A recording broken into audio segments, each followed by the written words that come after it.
What's shaking? Hey, I'm Rick Jordan, and today we're going all in. Would you like fries with that?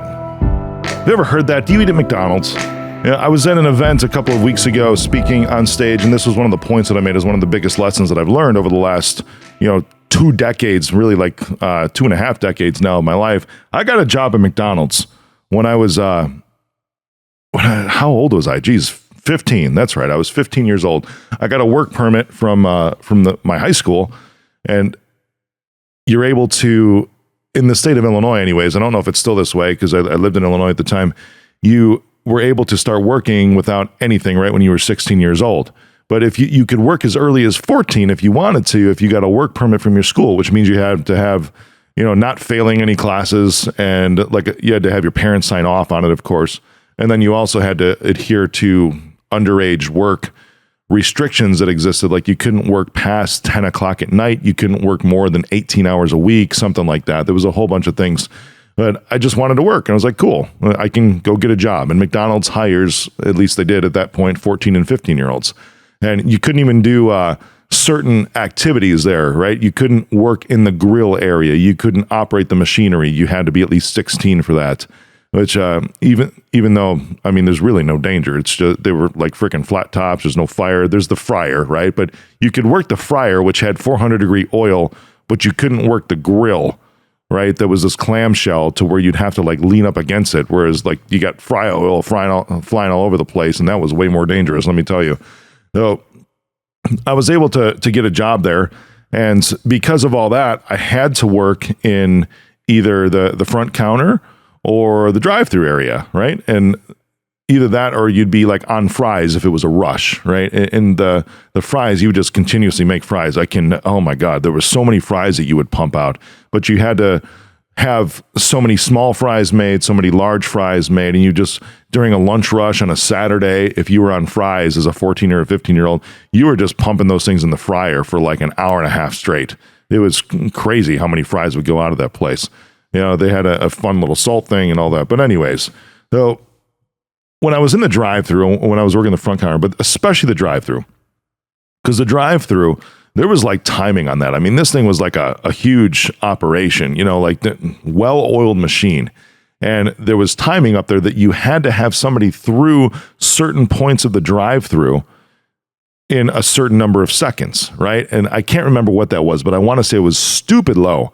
Like you wanted to, and this was the days, by the way, before things were made from pseudo scratch, like almost, put together and assembled right then and there for each order. Back in those days, McDonald's it was called the bin.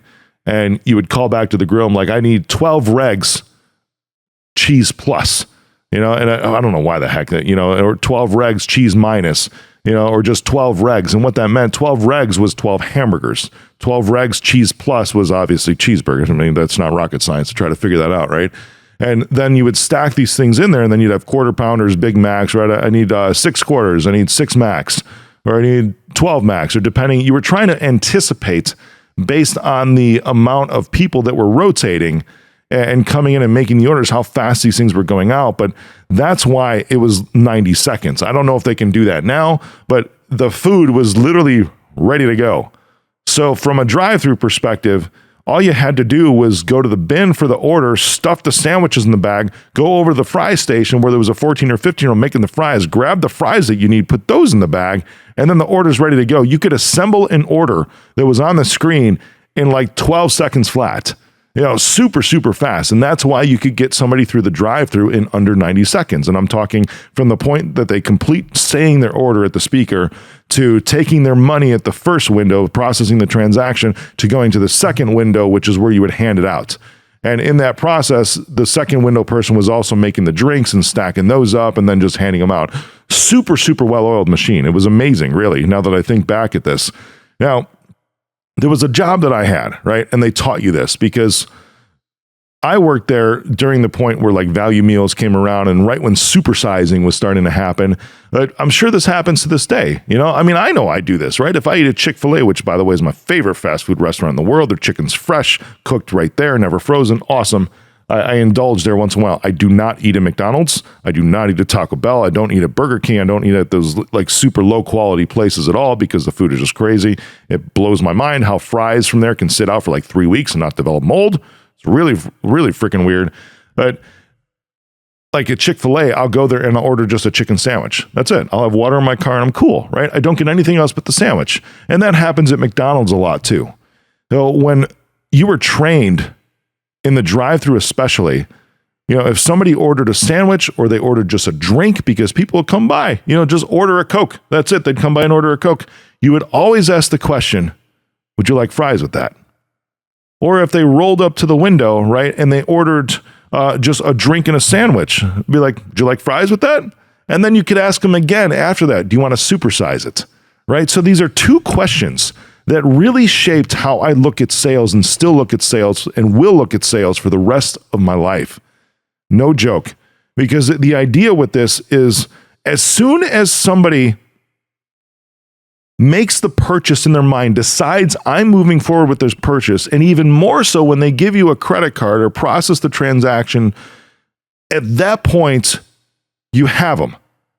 You absolutely have them. And you need to, in that moment, have some sort of an upsell right then and there, as soon as you get that. So if this is an online funnel, you see this all the time, right? It's like, hey, you know what? You just bought this one, or, as soon as you hit, purchase or buy after you put in your credit card information, maybe it's just for like a blanket or something like that. This amazing new blanket that you saw an Instagram ad for.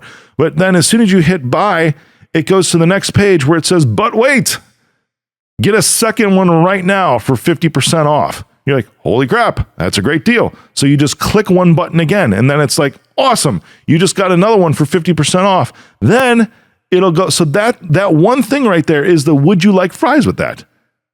Even though you already bought something, it goes to the next page with another deal. Would you like fries with that? In my theoretical example, it's a second blanket, right? For 50% off. Then after that, if they're good, they will hit you with one more offer because you've already said yes twice. This is the psychology of this. You've already said yes twice, and they will say, hey, you just got 2 blankets. Now it's, would you like to supersize? Now it's like, hey, would you like, instead of the 2-pack, would you like a 4-pack of these blankets? Blankets for the entire family, along with this ebook, How to Cuddle with Your Kids the Best Way Possible to Raise Up Healthy Children, whatever it is. That's funny, right? But still, now it's like, get the whole package, right? And now this is like almost kind of like an expensive upsell is what you can have as an offering, but people will buy this. The reason people don't buy is because you are not offering. Did you hear me? The reason people do not buy from you is because you are not offering. That's the biggest mistake in the world, right? Especially the reason why you don't increase your sales is because you don't upsell after the transaction is already made.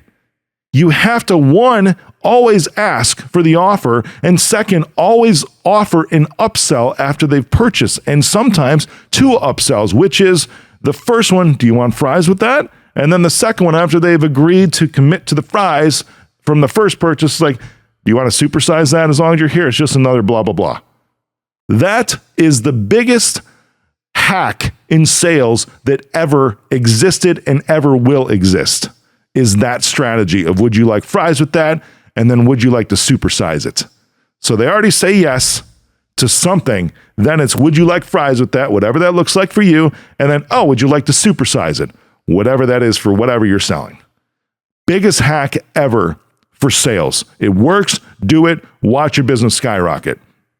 Now you think I could end the episode right there, but I'm not. No.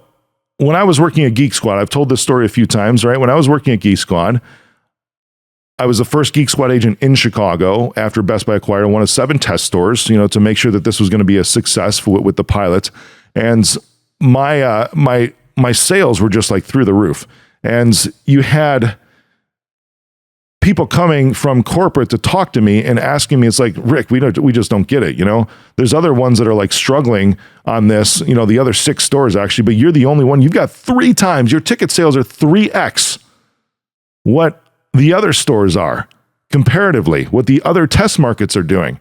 And they're like, how are you doing this? Can you please tell us what you're doing here to generate this much revenue on every single transaction? So I go back to my story. I'm like, have you ever worked at McDonald's? And like, a lot of them haven't.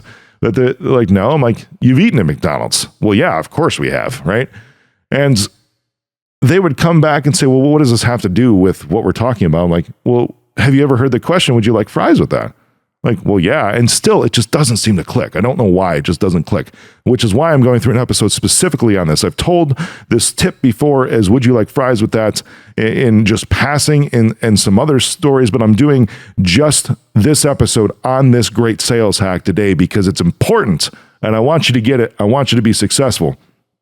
They told me, well, yeah, we've heard that. I'm like, have you ever said, would you like it supersized? Do you want a supersize? I'm like, well, yeah, of course. So we've always heard that. I'm like, exactly. That's all I'm doing.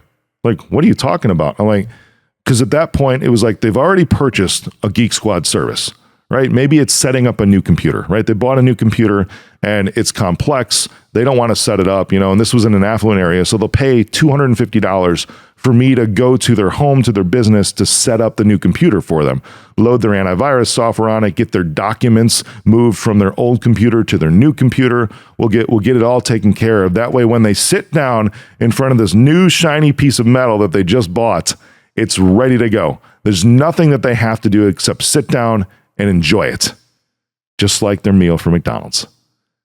They're like, oh my God. I'm like, so when they have already purchased something and I am sitting there in their house in front of them or sitting there in their business at their desk in front of them, I'll take a look around and I'll be like, hey, as long as I'm here, I see that you've got a printer sitting in the box over there. Is that for your secretary?